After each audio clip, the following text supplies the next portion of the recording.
ஒரு 7 வயசு பையன். அவனோட பேரு கார்ட்டு. சாப்பாடுக்காக எல்லார்கிட்டையும் போய் கெஞ்சிக்கிட்டு இருந்தான். எனக்கு கொஞ்சமாவது சாப்பாடு தாங்கப்பான்னு கேட்டான். ஆனா யாருமே அவனுக்கு ஒரு வாய் சாப்பாடு கூட கொடுக்கல.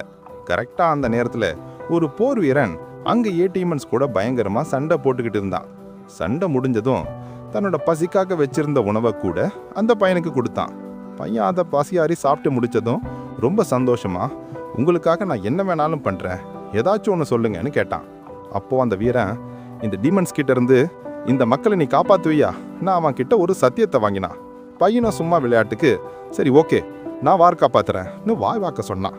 ஆனா அடுத்த நாளே அந்த வீரன் சண்டையில கொல்லப்பட்டான். அந்த செய்தி ஊருக்குள்ள பரவ அதை கேட்ட அந்த காட்டுக்கு ரொம்ப மன உளைச்சல். நம்மமா அந்த சத்தியம் பண்ணுமே, எப்படியாவது இந்த டீமன்ஸ் அழிச்சே ஆகணும்ங்கிற வைராக்கியமான எண்ணம் மட்டும் அவனோட மனசுக்குள்ள எப்போதுமே ஓடிக்கிட்டே இருந்துச்சு.